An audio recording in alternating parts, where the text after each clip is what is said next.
a WikiVidi documentaries production. Don't forget to like and subscribe. Enjoy. Lindsey Graham. Lindsey Olin Graham is an American politician serving as the senior United States Senator from South Carolina, a seat he has held since 2003. He is a member of the Republican Party, a native of Central South Carolina. Graham graduated from the University of South Carolina in 1977. He received his Juris Doctor degree from the University of South Carolina School of Law in 1981. He served in the United States Air Force from 1982 to 1988 and served in the South Carolina Air National Guard, then in the Air Force Reserve, attaining the rank of colonel. He worked as a lawyer in private practice before he was elected to the South Carolina House of Representatives in 1992, serving one term from 1993 to 1995. He then served in the United States House of Representatives, representing South Carolina's 3rd Congressional District from 1995 to 2003. He was elected to 4 terms, receiving at least 60% of the vote each time. In 2002, Graham ran for the U.S. Senate after 8-term Republican incumbent Strom Thurmond announced his retirement. Graham won the primary unopposed and defeated Democratic opponent Alex Sanders in the general election. Graham was re-elected to a 2nd term in 2008, defeating Bob Connolly. He won a 3rd term in 2014, defeating Democrat Brad Hutto and Independent Thomas Ravenel, a retired U.S. Air Force Reserve colonel. Graham is known in the Senate for his advocacy of a strong national defense, his support of the military, and as an advocate of strong United States leadership in world affairs. He is also known for his willingness to be bipartisan and work with Democrats on many issues like campaign finance reform, line item veto, global warming, waterboarding ban, immigration reform, and his belief that judicial nominees should not be opposed solely on their philosophical positions. He is also a critic of the Tea Party movement, arguing for a more inclusive Republican Party. On May 18, 2015, Graham informally announced his candidacy for President of the United States, followed by a formal announcement on June 21, 2015, in his hometown of Central South Carolina. On December 21, 2015, he ended his campaign for the presidency. He later endorsed Jeb Bush for president. After Bush suspended his campaign on February 20, Graham subsequently endorsed Ted Cruz. In May 2016, Graham refused to support or vote for Donald Trump when he became the presumptive nominee, and later the Republican presidential candidate. Since the election, Graham has reversed his stance on Trump and has become a staunch ally of the president, often issuing public statements in his defense. Early life and education. Lindsey Olin Graham was born in Central South Carolina, where his parents, Millie and Florence James, F.J. Graham, ran a restaurant, bar, pool hall, liquor store, the Sanitary Cafe. After graduating from D.W. Daniel High School, Graham became the first member of his family to attend college, and joined the Reserve Officers Training Corps. When he was 21, his mother died of Hodgkin's lymphoma aged 52. And his father died 15 months later of a heart attack, aged 69. Because his then 13-year-old sister was left orphaned, the service allowed Graham to attend University of South Carolina in Columbia so he could be near home and care for his sister, whom he adopted. During his studies, he became a member of the Pi Kappa Phi social fraternity. He graduated from the University of South Carolina with a BA in psychology in 1977. And from the University of South Carolina School of Law with a JD in 1981. Military service. Upon graduating from the University of South Carolina School of Law, Graham was commissioned as an officer and judge advocate in the United States Air Force in 1982. He was placed on active duty, and in 1984, he was sent to Europe as a military prosecutor and defense attorney, serving at Rhein-Main Air Base in Frankfurt, Germany. In 1984, as he was defending an Air Force pilot accused of using marijuana. He was featured in an episode of 60 Minutes that exposed the Air Force's defective drug testing procedures. After 4 years in Europe, he returned to South Carolina, leaving active duty in 1989. He subsequently entered private practice as a lawyer. Following his departure from the Air Force, he joined the South Carolina Air National Guard in 1989, where he served until 1995, then joining the U.S. Air Force Reserve. During the 1990–91 Gulf War, Graham was recalled to active duty, serving as a judge advocate at McEntire Air National Guard Station in Eastover, South Carolina, where he helped brief departing pilots on the laws of war. In 1998, the Capitol Hill daily newspaper The Hill contended that Graham was describing himself on his website as an Operation Desert Shield and Desert Storm veteran. Graham responded, "I have not told anybody I'm a combatant. I'm not a war hero, and never said I was. If I have lied about my military record, I'm not fit to serve in Congress." Further noting that he never deployed. In 1998, Graham was promoted to lieutenant colonel. In 2004, he received his promotion to colonel in the U.S. Air Force Reserve at a White House ceremony officiated by President George W. Bush that year. The Court of Appeals for the Armed Forces held that it was improper for Graham to serve as a military judge while a sitting member of the Senate. In 2007, Graham served in Iraq as a reservist on active duty for a short period in April and for 2 weeks in August, where he worked on detainee and rule of law issues. He also served in Afghanistan during the August 2009 Senate recess. He was then assigned as a senior instructor for the U.S. Air Force JAG Corps. In 2014, Graham received a Bronze Star Medal for serving on the task force that oversaw the detention of military prisoners. In 2015, Graham retired from the Air Force with over 33 total years of service, after reaching the statutory retirement age of 60 for his rank. Elections. In 1994, 20-year incumbent Democratic U.S. Congressman Butler Derrick of South Carolina's northwestern-based 3rd Congressional District decided to retire. Graham ran to succeed him and, with Republican U.S. Senator Strom Thurmond campaigning on his behalf, he won the Republican primary with 52% of the vote, defeating Bob Cantrell and Ed Allgood. In the general election, Graham defeated Democratic State Senator James Bryan Jr. by 60% to 40%. As a part of that year's Republican Revolution, Graham became the first Republican to represent this district since 1877. In 1996, he was challenged by Debbie Dawn, the niece of Butler Derrick and daughter of Derrick's predecessor, 13-term Democratic Congressman William Jennings Bryan Dawn. Graham was re-elected to a second term, defeating Dawn 60% to 40%. In 1998, he won re-election to a third term unopposed. In 2000, he was re-elected to a fourth term against Democrat George Brighthart by 68% to 30%. Tenure. In 1996, Graham voted for the Defense of Marriage Act. In 1997, he took part in a leadership challenge against House Speaker Newt Gingrich.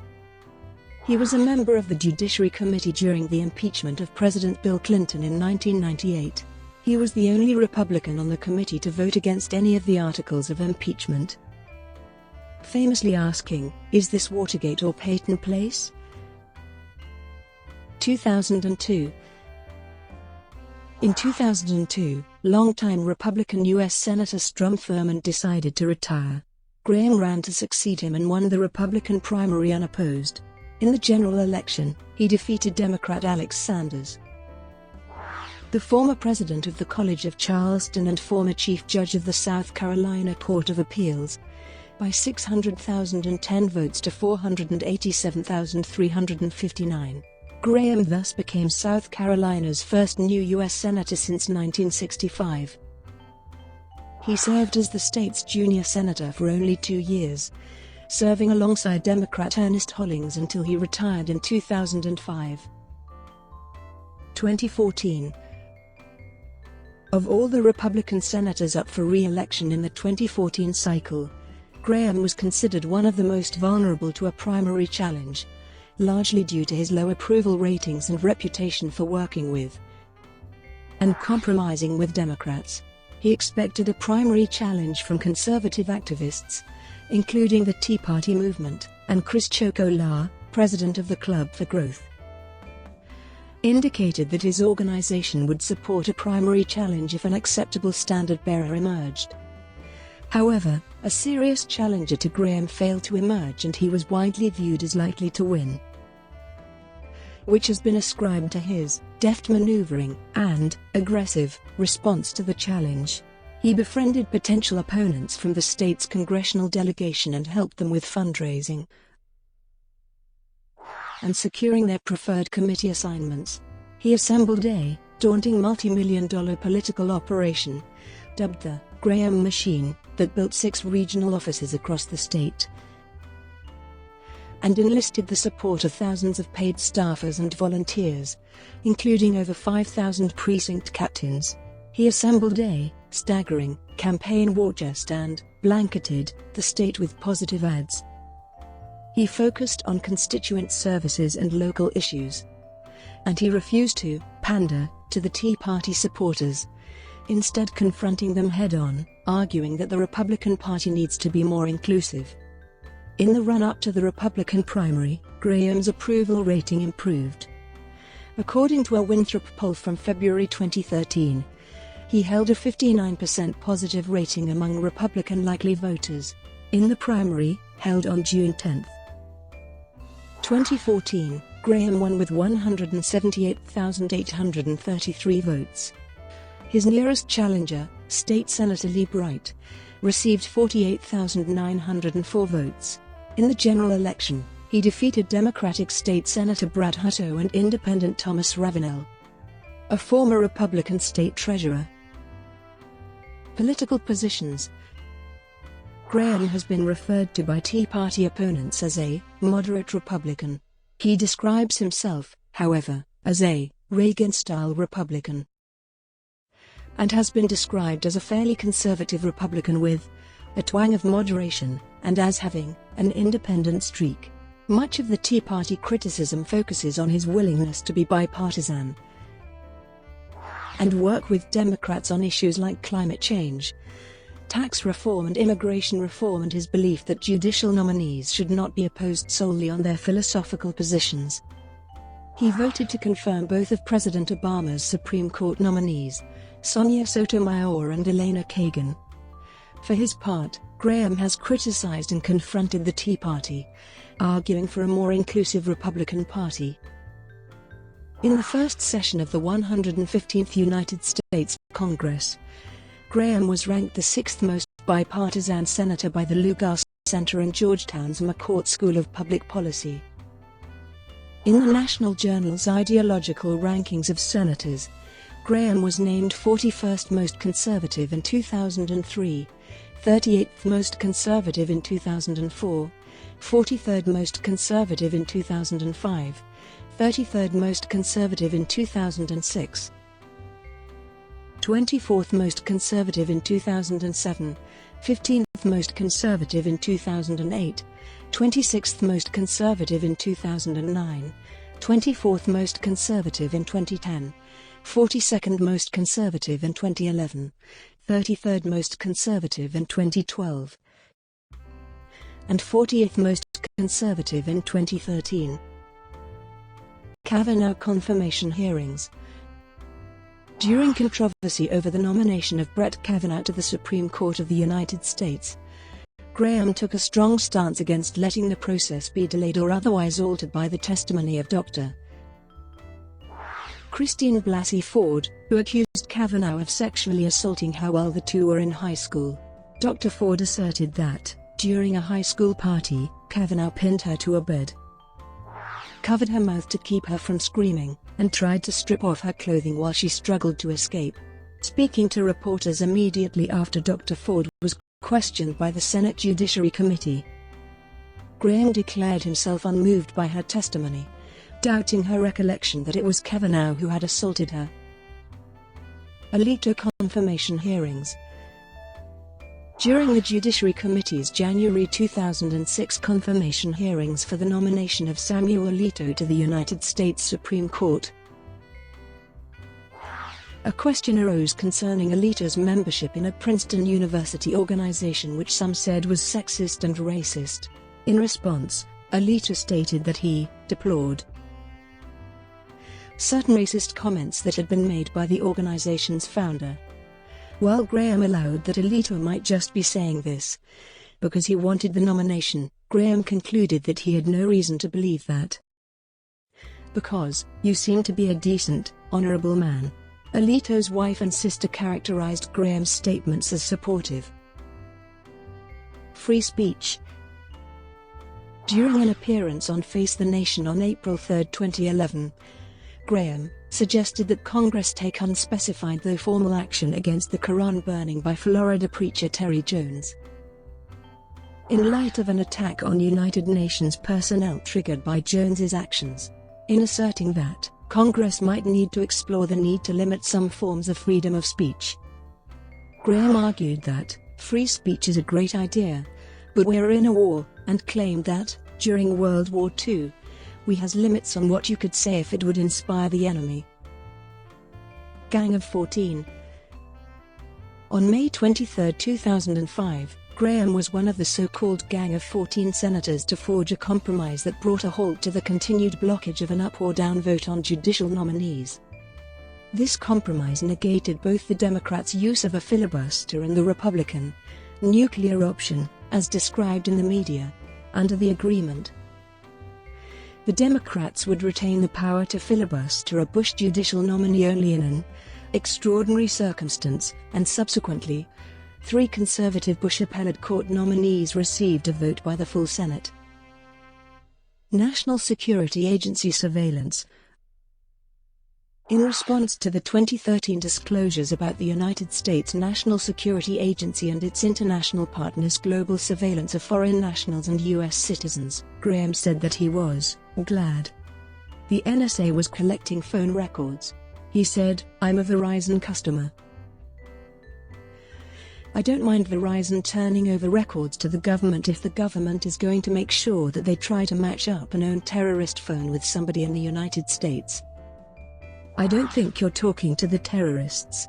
I know you're not. I know I'm not. So we don't have anything to worry about." On July 25, 2013, the U.S.